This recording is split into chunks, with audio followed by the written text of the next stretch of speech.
जय हो गोवर्धन महाराज की। कार्तिक शुक्ल प्रतिपदा को गोवर्धन पूजा होती है।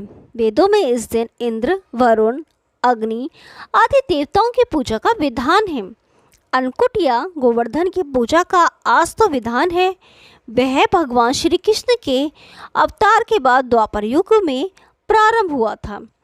उस समय लोग इंद्र भगवान की पूजा करते थे। 56 प्रकार के भोजन बनाकर तरह तरह के पकवान व मिठाइयों का भोग लगाया करते थे। गाय, बैल आदि पशुओं को स्नान कराया जाता था। उनके पैर धोए जाते थे। फूल, माला, धूप, चंदन आदि से उनका पूजन किया जाता है। गायों को मिष्ठान खिलाकर उनकी आरती करके प्रदक्षिणा ली जाती है। कई तरह के पकवानों का पहाड़ बनाकर बीच में श्री कृष्ण की मूर्ति रखकर पूजा की जाती है। कहीं कहीं गोबर से गोवर्धन व श्री कृष्ण की मूर्ति बनाकर भी पूजा की जाती है। इस दिन संध्या समय दैत्यराज बलि का भी पूजन किया जाता है। पूजन के बाद अन्नकूट की कथा भी सुनी जाती है। कथा इस प्रकार है। एक समय की बात है, भगवान श्री कृष्ण अपने सखाओं गोपग्वालों के साथ गाय चराते हुए गोवर्धन पर्वत की तराई में जा पहुँचे। वहाँ पहुँचकर उन्होंने देखा कि हजारों गोपियाँ पर्वत के 56 प्रकार के भोजन रखे बड़े उत्साह से नाच गाकर उत्सव मना रही थी। श्री कृष्ण ने इस उत्सव का प्रयोजन पूछा तो गोपियाँ कहने लगी कि आज तो घर घर में उत्सव होगा, क्योंकि वृत्रासुर को मारने वाले मेघों देव के स्वामी इंद्र का पूजन होगा। यदि पूजा से वे प्रसन्न हो जाएं तो ब्रज में वर्षा होती है, जिससे अन्न पैदा होता है और ब्रजवासियों का भरण पोषण होता है। श्री कृष्ण बोले, यदि देवता प्रत्यक्षा कर भोग लगाएं तब तो तुम्हें यह सब जरूर करना चाहिए।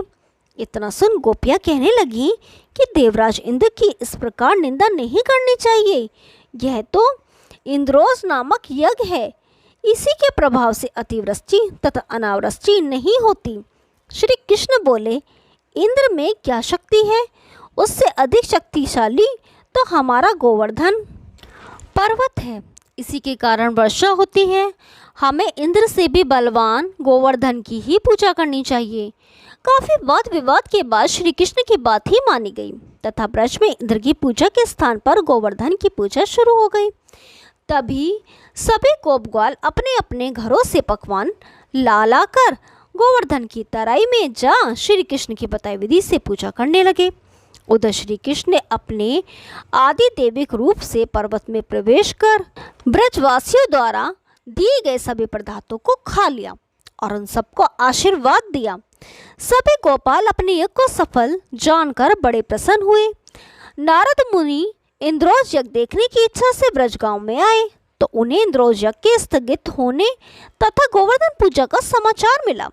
इतना सुनते ही नारद इंद्र लोक पहुंचे तथा उदास होकर बोले, गोकुल के निवासी गोपों ने इंद्रोज बंद करके आपसे बलवान गोवर्धन की पूजा शुरू कर दी है।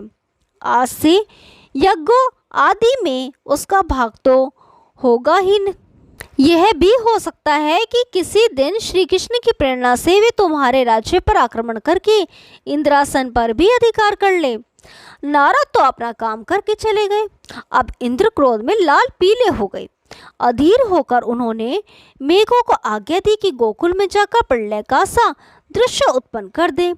मेघ ब्रज भूमि पर जा मूसलाधार बरसाने लगे तो सब गोपग्वाल सहम कर श्री कृष्ण की शरण में गए और रक्षा की प्रार्थना करने लगे।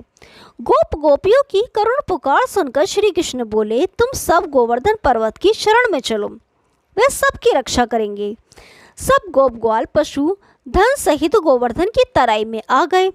श्री कृष्ण ने गोवर्धन को अपनी कनिष्ठ उंगली पर उठाकर छाता सा तान दिया।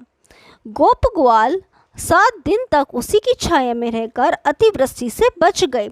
सुदर्शन चक्र के प्रभाव से ब्रजवासियों पर एक बूंद भी नहीं गिर सकी। यह चमत्कार देखकर ब्रह्मा जी द्वारा श्री कृष्ण अवतार की बात जानकर इंद्रदेव अपनी मूर्खता पर पश्चाताप करते हुए श्री कृष्ण से क्षमा याचना करने लगे।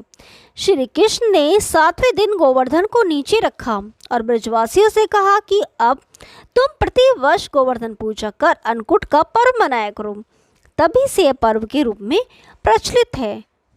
जय हो गोवर्धन महाराज की, जय हो बांके बिहारी की। यदि आपको ये कहानी पसंद आई तो वीडियो को लाइक कीजिए, शेयर कीजिए और चैनल को सब्सक्राइब कीजिए।